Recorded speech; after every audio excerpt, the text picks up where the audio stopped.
We now come to Prime Minister's questions. Jonathan Lord. Question number 1, Mr. Speaker. Minister. Mr. Speaker, this morning I had meetings with ministerial colleagues and others. In addition to my duties in this House, I shall have further such meetings later today. Jonathan Lord.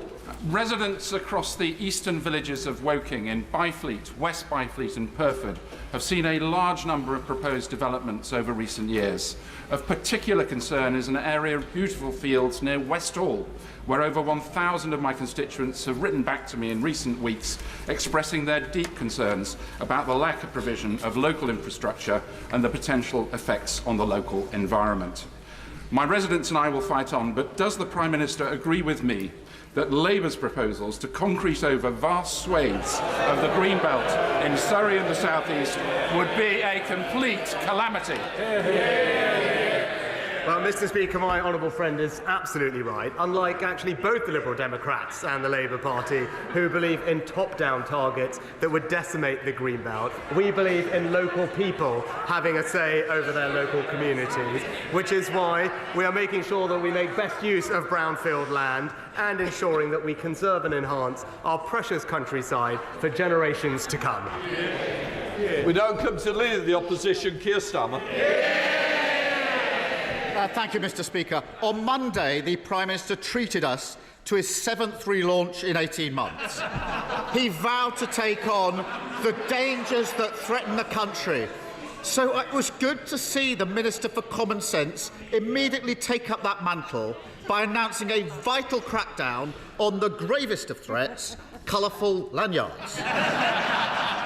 Meanwhile, in the real world, after 14 years of Tory government, the prison system is in chaos. Does the Prime Minister think that his decision to let prisoners out 70 days early makes our country more secure? Well, Mr. Speaker, civil service impartiality is an important principle that we're right to support, but perhaps he could ask his Chief of Staff about that.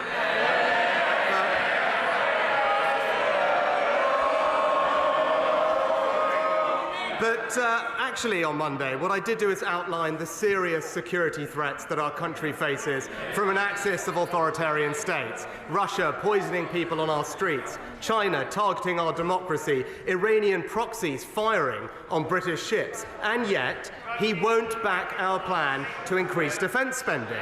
Now, we all know why, especially with the Deputy Leader and indeed the Shadow Foreign Secretary who voted to scrap our nuclear deterrent. It's clear that you simply can't trust Labour with our country's security. Well, I appreciate he's been busy on the front line of the war against lanyards, but he must have missed this. I was the first to call for 2.5% on defence spending. The last time it happened was under the last Labour government, but it needs a credible plan, not his fantasy economics.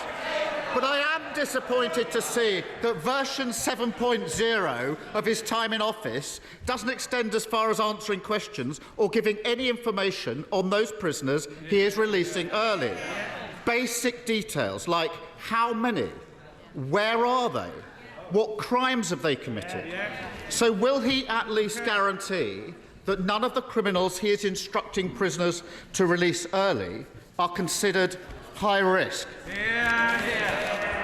Mr. Speaker, there are strict eligibility criteria in place with exclusions based on public safety, and no one will be put on the scheme if they were deemed a threat to public safety. But he talks about 2.5%, Mr. Speaker. So if he does think it is important, as I think he just actually stood up and acknowledged that it was the right thing to do, we've got a fully funded plan to actually deliver an increase in defence spending, and it's him and his party who have refused to match that commitment. Just like his £46 billion fully funded. If anyone was looking for the perfect metaphor for this shambolic government, we saw it on Monday. The Prime Minister woke up deciding his latest rebrand was Mr. Security. But within hours, the Tory party was being investigated for accidentally publishing the personal details of hundreds of people. Mr. Speaker, he must be the only tech brother on the continent who can't work a debit card or send an email. but he's not answered my question. So I'll try it again. Are any of the prisoners he is currently letting out early considered to be high risk? Mr. Speaker, he just showed spectacularly why he's just not fit to lead this country into the future.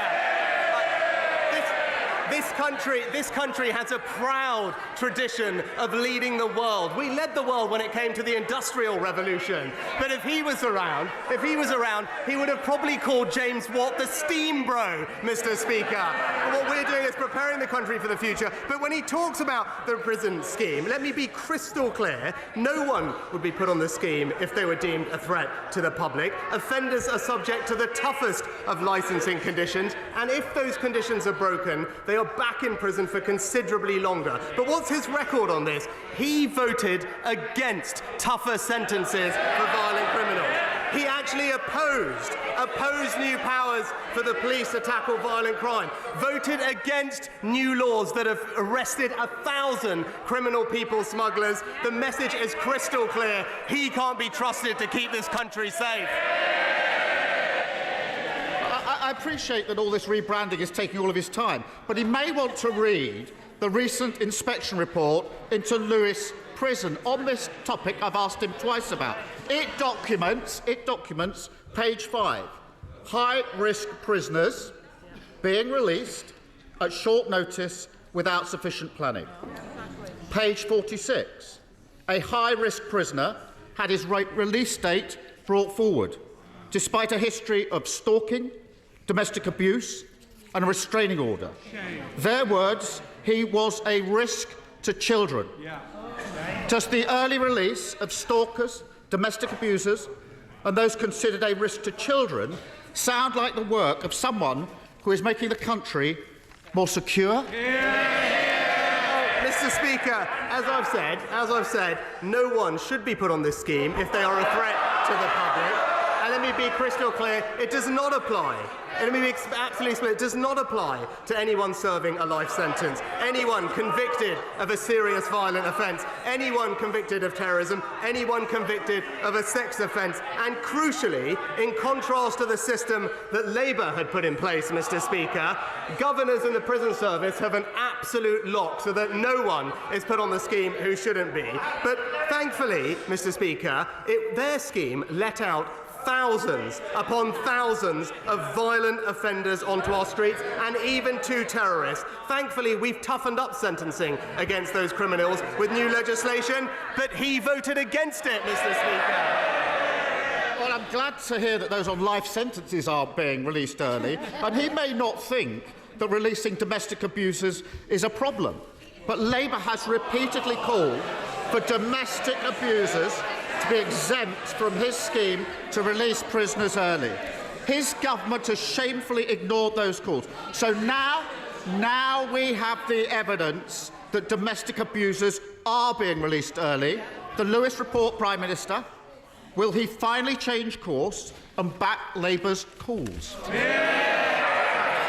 Mr. Speaker, as I've been crystal clear, there is an absolute governor lock on people who are put on the scheme. And in contrast to the last Labour scheme, prisoners were let out with no supervision, no electronic tags. In fact, 80,000 offenders were let out. 16,000 were violent, Mr. Speaker, leading to multiple murders committed. We fixed that system. But when it comes to this question, not only are we building the biggest prison programme in history, we're also deploying rapid deployment cells. And, Mr. Speaker, because on this side of the House, we understand the importance of prison. Unlike one of his frontbenchers who said, and I said, who quote, "Prison doesn't prevent crime."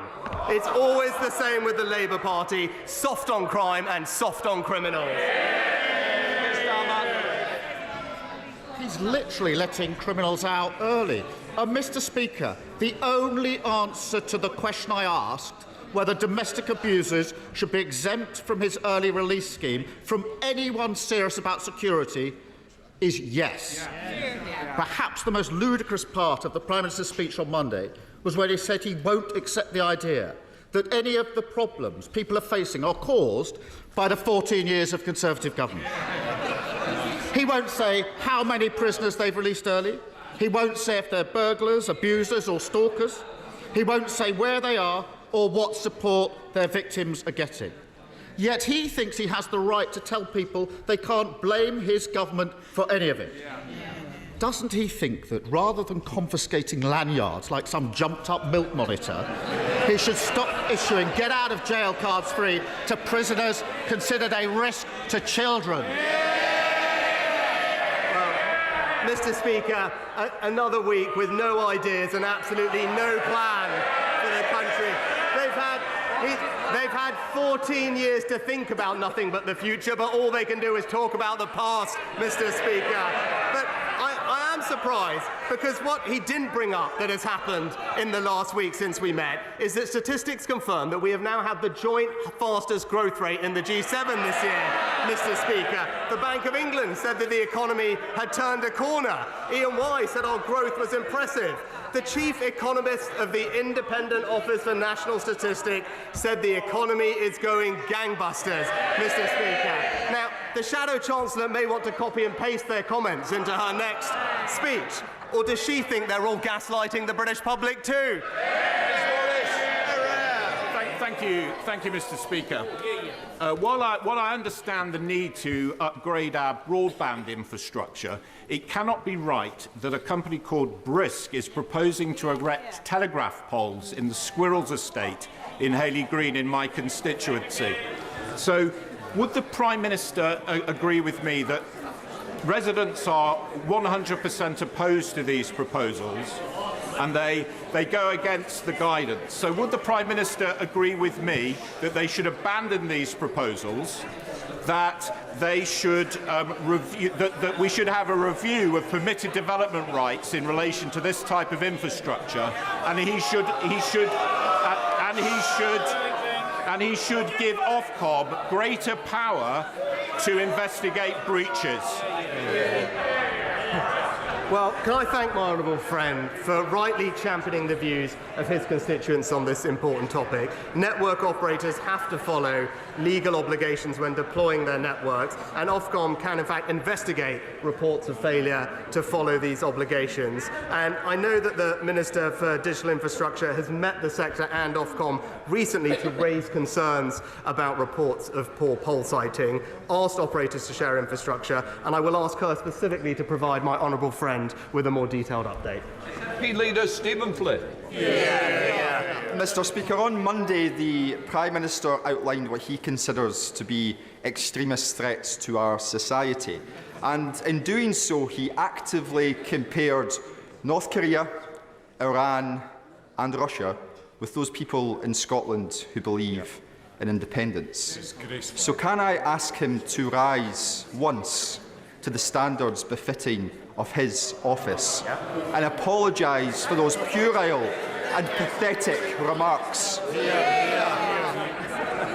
Mr. Speaker, that's not what I said, but I would say to the honourable gentleman that his party is indeed a threat to the integrity of the United Kingdom. And I hate to remind him, but that's literally their entire purpose, Mr. Speaker, because when the people of Scotland accepted the referendum in 2014, it was the SNP who didn't. They went on creating a Minister for Independence, focused on constitutional wrangling, ignoring the needs of the people. Education standards falling, taxes rising. So actually, finally, he should do the right thing and end the obsession with independence and put the needs of the Scottish people first. Mr. Speaker, let's be clear. What the Prime Minister did was not just equate my colleagues and I to despotic and dangerous despots across the world. He proactively compared almost half of the Scottish population with a war criminal like Vladimir Putin.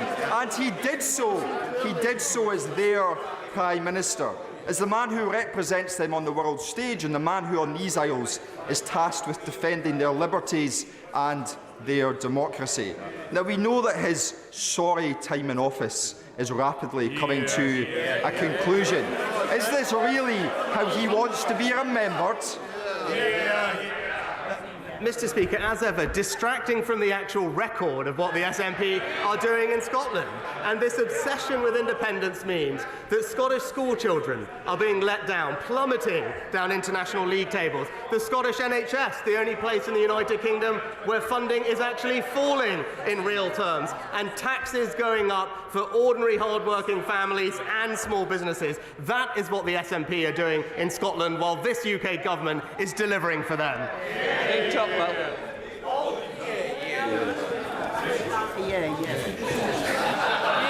Thank you, Mr. Speaker. Will the Prime Minister join me in congratulating Uxbridge College, who have recently entered into a pioneering partnership with the Massachusetts Institute of Technology? This is groundbreaking work for the further education sector, and it's going to have great benefits for local businesses and local students, for the education sector and for the local economy. Well, I join my honourable friend in congratulating Uxbridge College and the West London Institute of Technology for their collaboration with MIT. This is equipping students with the skills of the future and that local businesses require. And that's very much the story of this government, Mr. Speaker. The biggest long-term settlement for post-16 education in this country in years. A proud record of creating over 5.5 million apprenticeships since 2010, providing opportunity for all while the party opposite wants to halve the number of apprenticeships and put a brake on people's aspirations. Roberts. My party, Plaid Cymru, has secured a crucial win for our farmers as Labour in Wales are forced to pause the sustainable farming scheme. We've done our bit for farmers. Now it's time the Prime Minister did his. Harmful trade deals and Brexit checks are hitting our world-famous Welsh lamb and beef. Will he, therefore, guarantee to Welsh farmers that he will never again sign a deal that threatens their interests? Well, perhaps, Mr. Speaker, if the Honourable Lady cared about Welsh farmers, she should stop propping up the Welsh Labour government. And it was actually the work of the Welsh Conservatives that ensured that there was a spotlight on the Labour government's proposals in Wales, which would have led to thousands of job losses, less food security for our country, and destroyed rural incomes. Farmers rightly described it as bleak, damaging and shocking, just like the Labour Party's approach to rural Britain. Mr. Speaker, Barnet Hospital A&E is expanding. Finchley Memorial Hospital has had its diagnostics hub boosted by new equipment, and there are more appointments in general practice locally than there were before the pandemic, but I still have constituents who are waiting too long for NHS care. So can I urge the Prime Minister to redouble his efforts to grow the NHS workforce and get waiting times down? I'm delighted to hear about the new Community Diagnostic Centre in my honourable friend's local hospital, and we are working tirelessly to reduce the overall NH waiting list, which has come down by around 200,000 since September of last year, and that is an achievement in light of the pressures from industrial action. But she's right, there's more to do, which is why our productivity plan will free up clinicians to spend more time with patients, and, to her point, our long-term plan for the NHS will ensure that we train more doctors and more nurses to meet the workforce requirements the NHS has for the future. Richard Bergen. Thank you, Mr. Speaker. 30,000 Palestinian deaths, not enough to move this Prime Minister to end arms sales to Israel. The killing of British aid workers, not enough to move the Prime Minister to end arms sales. It even seems that, unlike the US, an all-out assault on Rafah, with all the death and destruction that would entail, wouldn't be enough. So just what on earth would be enough to finally move this Prime Minister into the same position as the majority of the British public and end arms sales to Israel? Mr. Speaker, I just point out to the honourable gentleman that the UK government does not directly sell arms to Israel, unlike unlike the US, and nor does the UK government offer any military lethal aid packages to Israel as the US does. So he should not conflate these issues. As part of the government's robust arms control regime, we do regularly review advice to ensure compliance with international law, and ministers act in accordance with that advice. Our position with regard to export licences, as he knows, is unchanged following the most recent assessment, and it is indeed in line with other partners, including the United States. As a member of the Commonwealth War Graves Commission, I was delighted that the Prime Minister found time yesterday to ignite the light of liberation at the start of its journey to Normandy to commemorate sacrifices made for the liberation of Europe. Will my right honourable friend join me this War Graves week in confirming that standing up to tyrants who bring about war in Europe is as much in our national interest today as it was 80 years ago? Well, can I thank my honourable friend for his work as a commissioner on the Commonwealth War Graves Commission. And he raises an important point about authoritarian states with different values to ours becoming increasingly assertive. So it is right that we build our security in uncertain times, defending and protecting our country, our values and our interests. That's why we've made the generational decision to increase our defence spending. And it's crystal clear that it's only the Conservative Party that can be trusted with our nation's security. Thank you, Mr Speaker. On the 2nd of June, the Leavenmouth Railway reopens after years of community campaigning. But just at that point, TSB have announced that they are closing their Leven Bank branch. Loss of banks hollow out communities, and they're an impediment to small businesses as well. Now, Cash Access UK have said that they're going to roll out 100 by the end of the year banking hubs, and FCA are consulting. But can the Prime Minister accept that the government has been too slow on this, and what else is he going to do to prevent these banking deserts from emerging?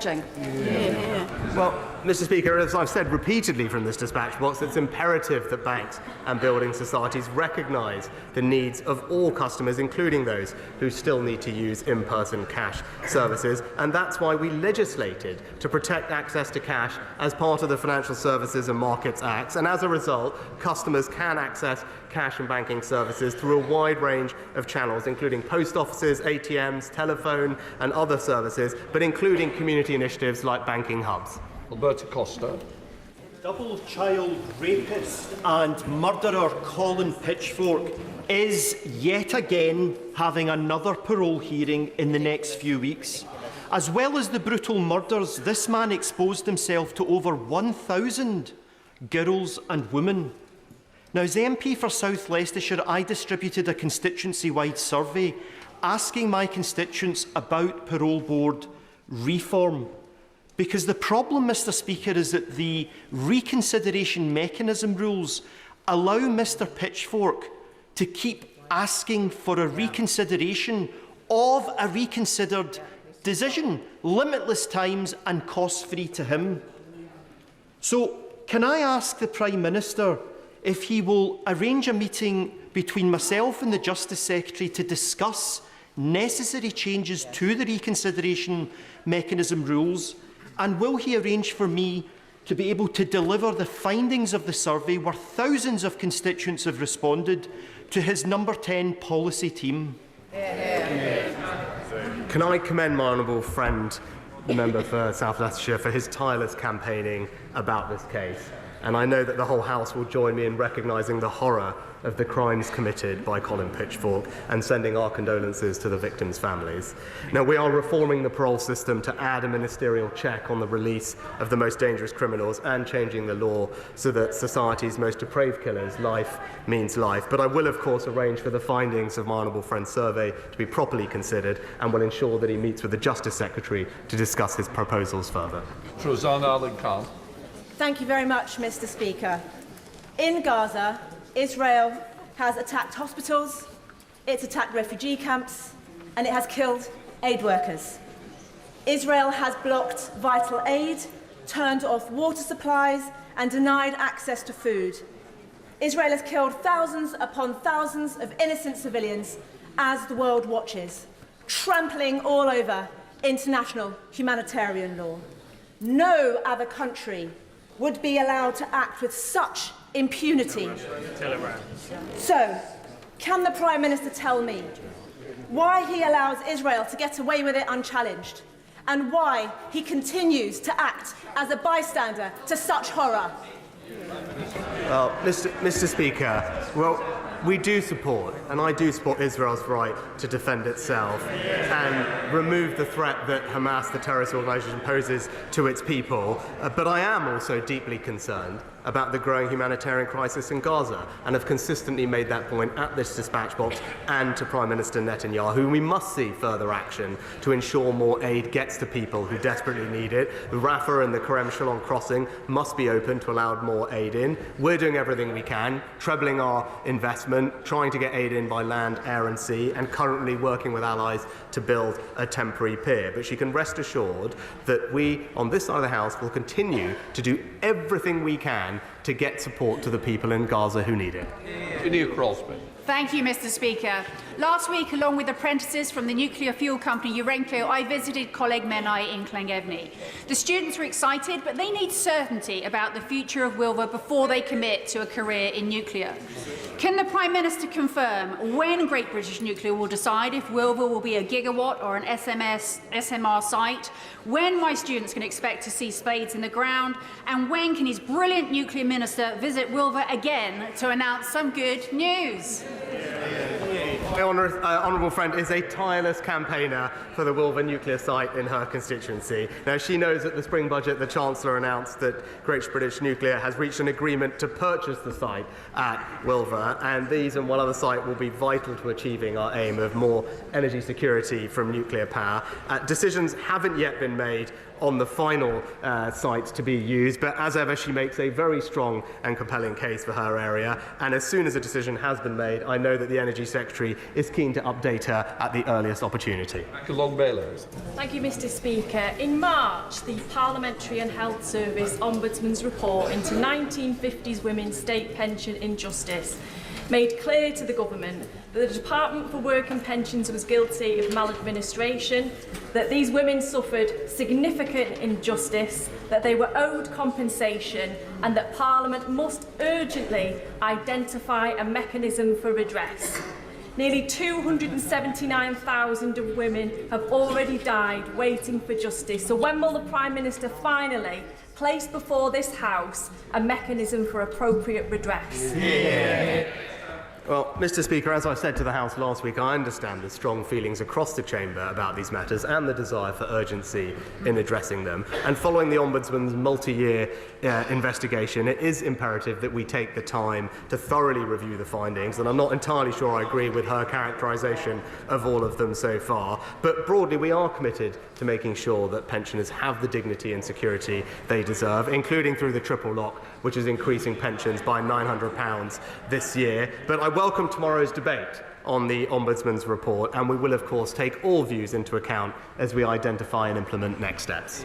Thomas. Thank you, Mr. Speaker. I know that my right honourable friend, the Prime Minister, takes a personal interest in community pharmacy. Community pharmacists play an essential role in reducing pressure on urgent care services by helping people prevent ill health and managing long-term conditions. Pharmacy First is a good example of government commitment to community pharmacy. However, community pharmacy are under extreme financial pressure, and some are closing, including in St Ives.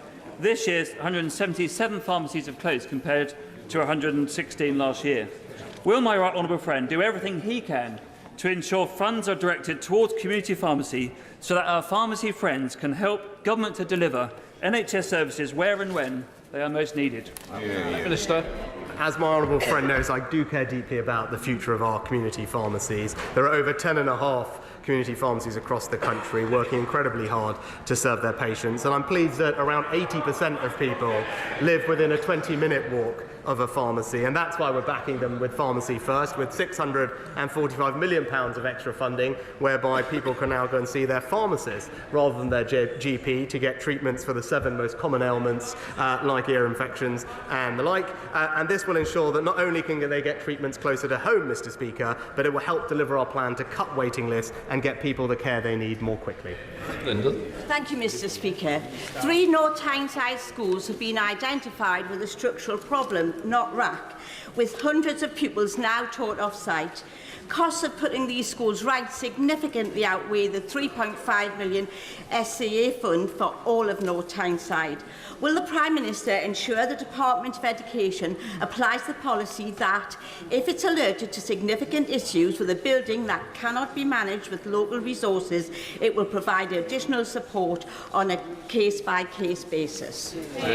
Well, Mr. Speaker, I thank the Honourable Lady for raising the case. As she knows, the Department for Education has provided extensive support and funding to all those schools that had RAC, which in the end was less than 1%, I think, of all schools that could have been affected. And more generally, given the very significant amounts we're investing in school rebuilding and maintenance, I'm sure that the Education Secretary would have heard her concerns and will write to her in due course.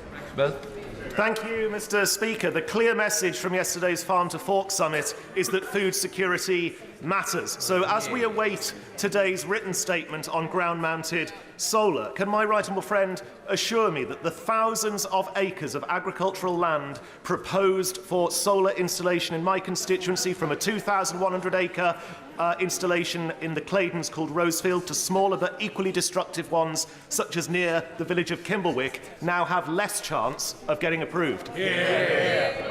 Honourable friend is absolutely right to raise this, and particularly at a time of increasing geopolitical risk, we must protect this nation's food security and therefore our most valuable agricultural land. Now, we can achieve our solar deployment targets and do that on brownfield sites, rooftops, and away from our best farmland. I know he'll look forward to the Energy Secretary's statement later today, which will ensure that we do avoid using our best agricultural land, because like him, I agree that we should be backing British farmers to produce more food. That's good for our country, good for our economy, and good for our food security.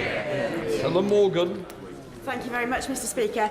I've seen for myself the mouldy and damp accommodation that our military families are sometimes forced to live in. So I was disappointed this week to find out that the officer in charge of accommodation wrote to families this month to say that requests for non-urgent repairs are not currently affordable. The Prime Minister has spent this week claiming that defence is a priority. So when is he going to prioritise a safe, warm and decent home for the servicemen and women who put their lives on the line for us?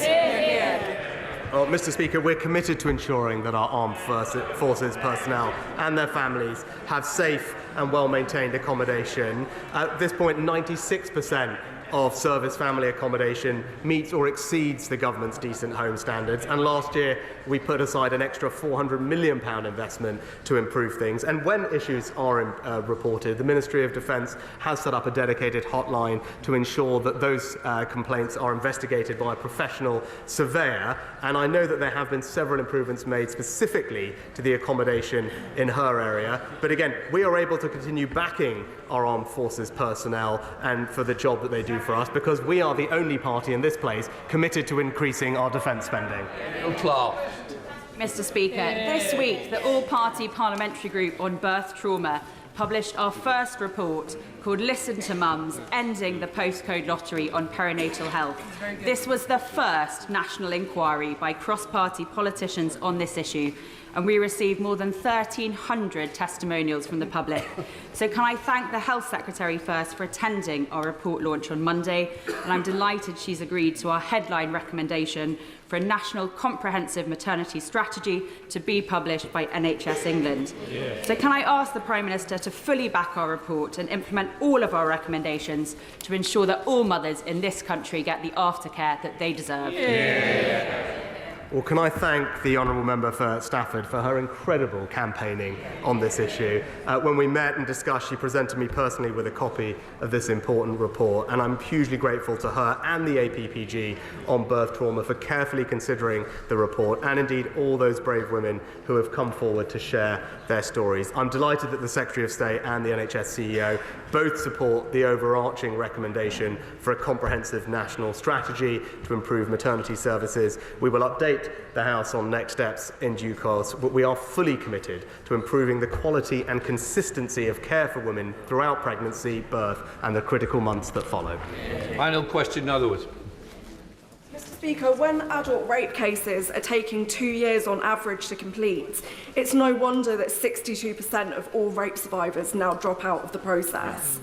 when just 2.5% of rapes recorded last year have resulted in a charge, and fewer still will end in conviction, it's no wonder that the Victims Commissioner, Rape Crisis and others have argued that rape has been effectively decriminalised in this country.